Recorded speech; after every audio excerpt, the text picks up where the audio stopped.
सभी को बहुत बहुत सादर जय जिनेंद्र। आज मैं हफ्ते भर बाद आपसे मुलाकात कर रही हूँ, तो ज़्यादा इधर उधर की बातें ना करते हुए हम अपनी कहानी की ओर चलते हैं। लास्ट टाइम मैंने अपनी कहानी को कहाँ छोड़ा था कि पवनजय को अपनी भूल का एहसास होता है, गलती समझ में आती है, तो वह तुरंत अंजना से मिलने आता है उसके महल। फिर अंजना से माफ़ी मांगता है, कहता है कि मेरे अहम के कारण तुम्हें इतने वर्षों तक के इतना दुख झेलना पड़ा। तो हमारी अंजना सती कहती है कि कौन किसको दुखी करता है, दुख सुख ये हमारे सब कर्मोदय के अधीन है। पर इस सब में भी ये क्या कम है कि आप इसी जन्म में मुझे मिल गए, और उससे सबसे बड़ा महासौभाग्य कि मैंने कितनी विराधना करी होगी, उसका फल मुझे भुगतना पड़ रहा है, उसके बाद भी मुझे इस बार इस जन्म में फिर से देवशास गुरु का सत्समागम मिल गया। ये क्या कम है। तो इसमें पवनजय कहते हैं, तुम सही कह रही हो अंजना। रागादि की मंदता के काल में अगर देवशास गुरु का सौभाग्य हमें मिल भी जाए, पर अहम के कारण, प्रमाद के कारण, रुचि की विपरीतता के कारण, उपयोग की स्थूलता के कारण और अपने सर्वस्व समर्पण के बिना, अज्ञान के कारण, 5 इंद्रिय के विषयों की आसक्ति के कारण ये सौभाग्य दुर्भाग्य में बदल जाता है। इस तरह उनकी चर्चा चलती रही, रात बीत गई, दोनों विश्राम करने लगे। सवेरे हुई, चौथा प्रहर सवेरे था। पवनजय को लौटना था वापस अपने खेमे में, तो वो जाने को तैयार हुए।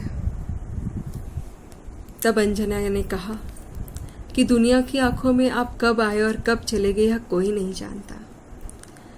तब पीछे कुछ हुआ तो? तब पवनजय ने अपनी अंगूठी निकाली और निशाने के रूप में अंजना के हाथों में देते हुए कहा कि मैं तुरंत लौटूंगा। फिर भी अपने विश्वास के लिए चाहो तो ये रख लो। सहज निरपेक्ष ज्ञाता स्वभाव की धारी अंजना गंभीरता से बोली, स्वामी निश्चिंत होकर जाइए, मन में कोई सल्ले मत रखना। पवनजय अपने युद्ध स्थल की ओर लौट जाते हैं। निर्दोष दृष्टि के बल पर निर्दोष तत्व को स्वीकार करती अंजना पवन की प्रतीक्षा में अपने दिन काट रही थी। दिन बीत रहे थे, प्रतीक्षा की वेदना दिन ब दिन गहरी होती जा रही थी। अंजना के शरीर में गर्भवती होने के चिन्ह भी प्रकट होने लगे। अंजना अकेली चिंता में बैठी उदास हो जाती है। बसंत अपनी सखी का दुख मन ही मन पी लेती, आंसू अंदर ही अंदर झरने लगती। बसंत अंजना से कहती, तुम चुप रहती हो जीजी, क्या मैं समझती नहीं कि तुम्हें देवदर्शन के लिए भी डर डर के जाना पड़ता है। अंजना कहती है, यदि अंधी लोग दृष्टि में ठीक ठाक पारस्परिक जानने समझने की शक्ति होती तो कभी दुख संघर्ष होता ही नहीं, सर्वत्र दुनिया में मंगल ही मंगल होता। पवित्रता, समर्पणता, विश्वास, आत्मा, इन सब का कोई रंग रूप नहीं होता ना, जो हम इसे प्रकट करके दिखा दे। कहते कहते अंजना की आंख भर आई। जहां लौकिक जीवों का अभिप्राय स्वयं को ही अच्छा और ऊंचा दिखाने में लगा होता है, देखने को लगा होता है, तो वह औरों को निर्दोष पवित्र कैसे मान सकते हैं। वहां उसकी सास केतुमती सहित अन्य लौकिक जन को भी जानने की जिज्ञासा नहीं थी कि सत्य क्या है। वो शायद जानना ही नहीं चाहते थे कि पवनजय कब आए कब चले गए। वो तो बस अंजना को अनादर और उपेक्षा भाव से देखने लगे, अपने ही मन में कल्पना मात्र से इतना समझने लगे कि अंजना ने ही कुछ गलत किया होगा। ये बात कानों कान पूरे राज परिवार में फैल गई। रानी जो उनकी सास केतुमती ने राजा को जाकर सारा वृत्तांत सुनाया। रानी ने अनेक प्रलाप किए। उसके बाद महाराज प्रहलाद को से अनुमति ले ली कि अंजना को महल से निकाल दिया जाएगा और उनके पिता के घर भेज दिया जाए। राजा के कानों में भी गूंज रहे प्रत्यारोप, आरोप, आक्षेप, इसलिए वो सत्य को जानना ही नहीं चाहते थे। कभी कभी हमारे ऊपर लोगों की कही हुई बातों का कान में इतने भर जाते, आंखों में उनकी कही बातों का पट्टा ऐसा जम जाता है कि सत्य को जानने समझने की हम कोशिश ही नहीं करते।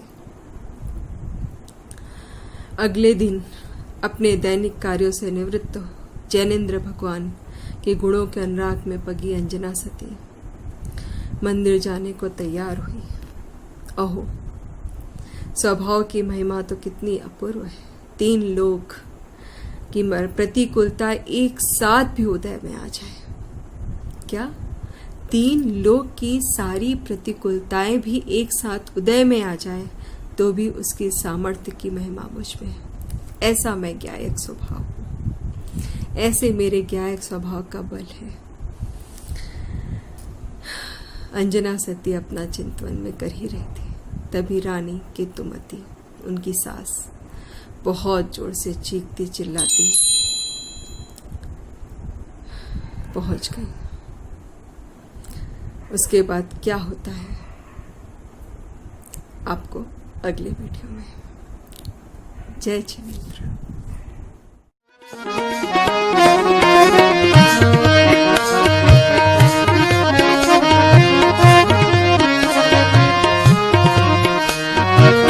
इसी धरा से शरीर पाए, इसी धरा में फिर सब समाए।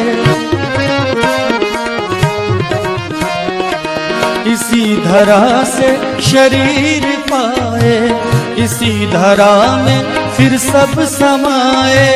है सत्य नियम यही धरा का, है सत्य नियम यही धरा का।